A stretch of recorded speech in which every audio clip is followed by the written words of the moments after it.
Hey, welcome to this week's Lowdown. Before you're rolling, just a couple admin notes. If you like this content, the Lowdown newsletter, the Lowdown video that accompanies it, that's going to start living over on the Lowdown YouTube channel. I've split those off. If you're listening to the audio version, this is still be playing over on the Afterburn podcast. But one, if you're not a newsletter subscriber, make sure you grab that. That's absolutely free. It won't spam you.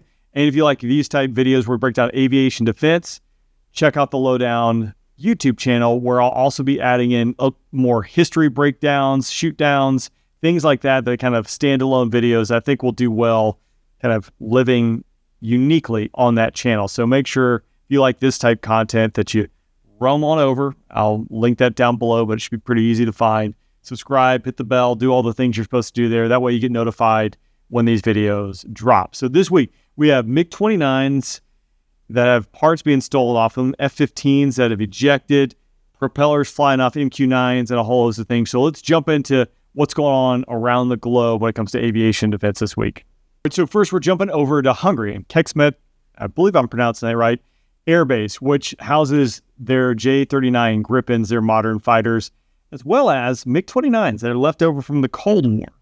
Now, 2 weeks ago, they had a break-in on the base. Someone cut the fence, went to the boneyard where these MiG-29s are sitting, did a little bit of damage as they were rummaging around these MiG-29s, but knew what they were looking for because they stole a bunch of radar components off these jets.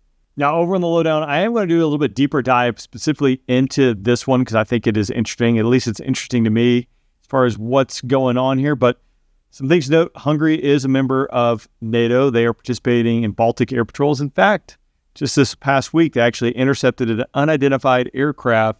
However, the defense minister neglected is not the right term, omitted what plane was intercepted and what country it was from, which is kind of interesting. Like, are they trying not to poke the bear, but also support other countries? So we're going to dive deeper on that over on the Lowdown, and I'll have a video out here shortly about that, so make sure you check that out. But again, kind of interesting. These MiG-29s, originally Hungary was trying to sell them. There were no buyers.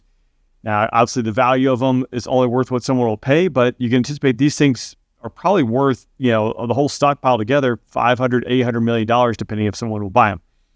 And I imagine Hungary's probably a humid country. It's not like the desert where you store these things. So as time goes on, it's tough to store planes in environments that are humid. They have precipitation, things like that. It's just going to eat away at it. But nonetheless, someone knew what they're doing, and they broke into these. So check out the Lowdown YouTube channel and be looking out for a MiG-29 breakdown as do a little bit deeper dig at what's going on here. An incentive flyer, someone who's not a pilot, got a ride in the back seat of an F-15 up at Barnes International Guard Base.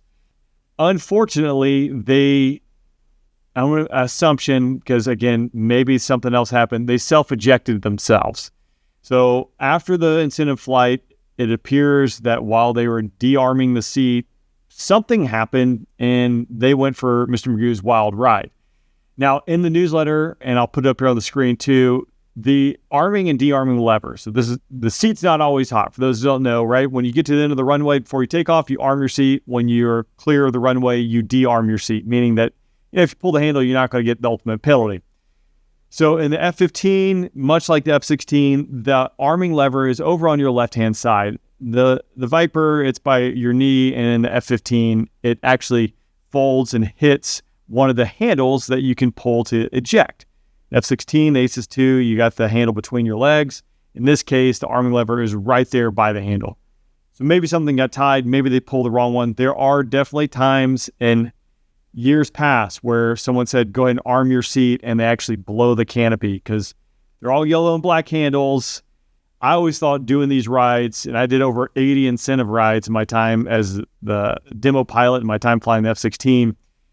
When you have someone who's not used to this environment, it doesn't matter like who you are. And when you get thrown into an environment that is loud, you can't really breathe well because you're wearing a mask, you can't hear, lots of smells, you're pulling G's, it's sensory overload. So someone who, again, is just not used to this environment, they're compounded with all these other factors that are going into it where they might just be overwhelmed and they just can't hear or they forget or something got caught because, again, they're not used to having a rhythm, having a routine where they make sure all their items are stowed and they know where the harnesses are and things like that. So, very well could have actually pulled the handle, very well could have had something that got caught in the handle and then pulled and out the door they go. Getting a surprise 20 plus G's to the spine and neck, never want to be.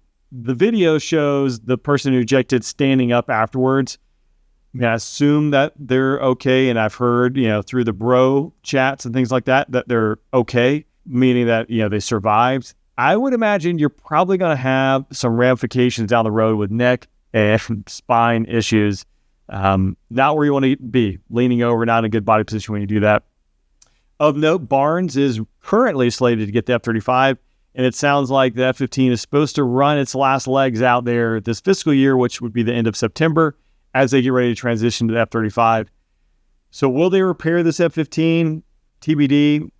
It sounds like right now Fresno and New Orleans are predominantly absorbing all these F-15s / the boneyard as the Air Force divests them. So I can't envision, D models are not combat coated. There's not a whole lot of need. It's a different canopy. I assume it's the same seat, but probably with some modifications being the back seat there. It's probably a low probability that this thing gets fixed unless they don't want to truck it out of there or put it on a stick. I mean, these are the stories where, this plane now ends up in a museum nearby because it was just cheaper to truck it and decommission it there versus putting a new seat and new canopy. But who knows? We'll see what happens. Also, one of the videos, you can see the canopy lands on top of the F-15. So, I mean, my God, how big is that plane that the canopy still landed on it? For my fighter bros who are out there thinking about that. And those canopies are not light. I think the Viper one's 700 or 800 pounds. So I imagine a D model F-15 is heavier than that. One of my maintenance friends can chime in and let us know, but definitely don't get hit by that. I never rested my arms on the canopy rails after someone told me that thing could fail and fall forward. So good for thought. All right, the ACC report, the Accident Investigation Board, is out for an MQ-9. These things crash, I would say, quite frequently. And actually, I talk about the stats in the newsletter. It's actually impressive when we talk about how many millions of hours these planes are flying and are operating well. Now, early days of UAVs, now RPAs, whatever we're calling them these days, unmanned systems, high probability that you're going to lose some. I think I've had buddies who were part of at least one, if not two or three Class A mishaps where the drone just went away. I've been sitting in joint operations centers when they just go stupid, or because they lost comm, or the battery failed, or something weird. This one in the newsletter is out from December, where it crashed in the Mediterranean. It sounds like the propeller failed. Now, some of the components were able to be recovered, others weren't, but $13 million drone into the drink, and I won. So I wanted to kind of compare. There are a lot. The Air Force spends a lot of time studying mishap rates, crashes, yada yada, you name it. So the MQ-9, its lifetime Class A mishap rate, and this is up to fiscal year 21, out of 2.6 million, call it 2.7 million flying hours, they had an accident rate of 2 per 100,000 flying hours. Comparatively, over the F-16's lifespan, 4.1 per 100,000. So the Viper almost double that. And again, obviously, very dynamic maneuvering and mission set of the F-16 versus point A, go drone for a long time, come back to point A for a UAV. Again, apples and oranges there. But again, they're putting a lot of hours on those platforms. I'm not sure.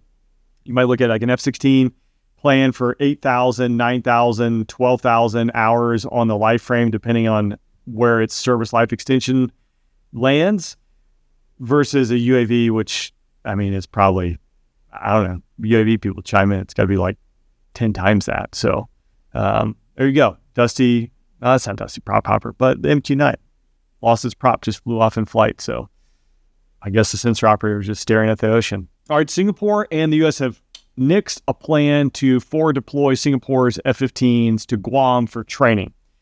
Site surveys, environmental impacts, yada, yada, yada. That killed it. The Anderson Air Force Base there in Guam is still going to get some upgrades, which was part of this plan. Singapore has always had jets, for the most part, deployed elsewhere.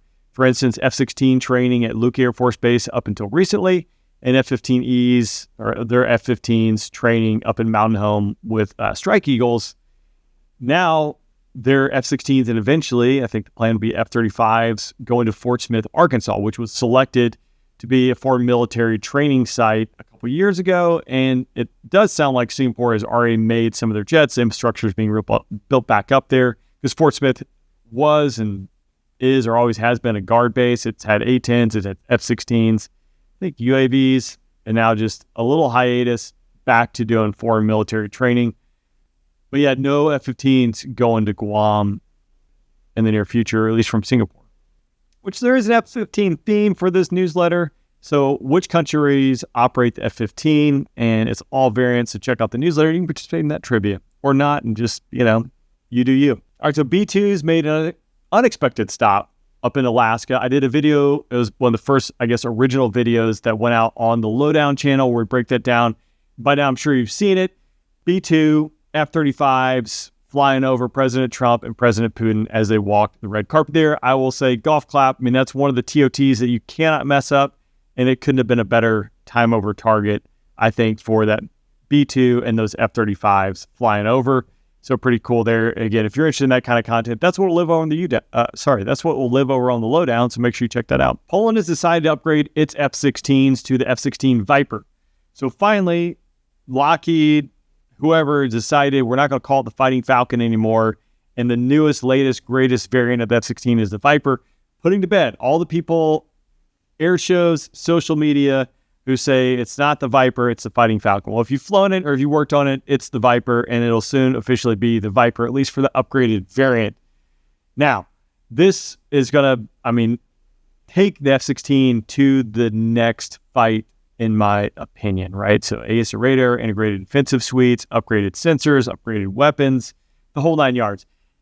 While apples to oranges to a certain degree, the United States Air Force, we have Block 50s being the latest and greatest for us, but countries are flying Block 60s and Block 70s are rolling off the line. The U.S. Air Force is more or less hodgepodging its way towards the Viper with AESA radar, maybe integrated defensive, offensive, defensive suites, center pedestals, things like that. But, if you're looking at some Ukrainian Vipers, they got some pretty cool stuff hanging on their jets right now. And it's the Burger King jet. You can slap all sorts of stuff on it, make it your own, however you want it. But this is a $3.8 billion contract that Poland has signed to upgrade its 48 F-16s, again, taking it kind of to the next level. And they are an F-35 partner. So I think you'll see a great fighter integration between those two platforms. So it appears Russia has upgraded their short-range ballistic missiles like the Logic as well as countermeasures to make the Patriot missile system less effective. Tit for tat. As you go out there and fight, obviously you're always vying against your adversary, figuring out ways to counter their offensive capability, etc. Now, this appears to be kind of a joint venture between Russia and North Korea and their KN-23 missile. As they're adjusting ballistic profiles, making it more difficult for the Patriots to intercept.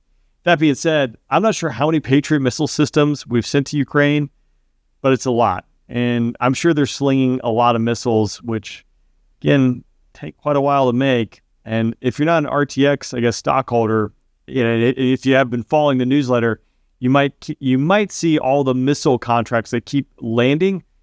Maybe it's a good time to update your portfolio. Just saying. All right, as we wrap up here into the snapshot, just a quick look at some quick highlights going on around the globe. So China is now demonstrating that their bombers are fully nuclear capable and functioning part as their nuclear triad, just like we have. We have B-1s that have deployed alongside Spanish F-18s up to Norway for an exercise up in the Arctic. The Air Force is proposing $2.3 billion in cuts for 26. This will most likely impact about 5,700 civilian jobs. The C-130 is getting an upgrade to its mobile command suite. I don't know if this is part of the E-7, E-3 debacle or something completely separate / Link 16 command center. So I do owe you that, and I'll dig a little bit more, but they're getting more upgrades with it. Another F-15 comment here. Rico Rodriguez, who famously downed 2 Iraqi MiGs in the Gulf War, his F-15 has made its way to the Smithsonian, so you can see that on display. Speaking of missiles, Raytheon was awarded another DoD contract for SM-2 Block 3 missiles, and that is worth $258 million. And since we had so much F-15 stuff, I thought it only fitting to highlight the F-15 as the threat of the day, which entered service in 1976 and now has been flying in the United States, Saudi Arabia, Israel, Japan, and Qatar. Did I say Singapore? I don't think I said Singapore. In total, about 1,600 F-15s have been produced over its lifespan, ranging from the A, B, C, D, E, EX models, and everything in between. It is an air dominance fighter with a pretty good track record of 0 losses to over 100 kills. So I'll give them that. All right, that wraps up the Lowdown for this week. Make sure you check out the Lowdown over on YouTube. Make sure you subscribe, hit the notification, make sure you get the newsletter, all those things. And I'll see you next week.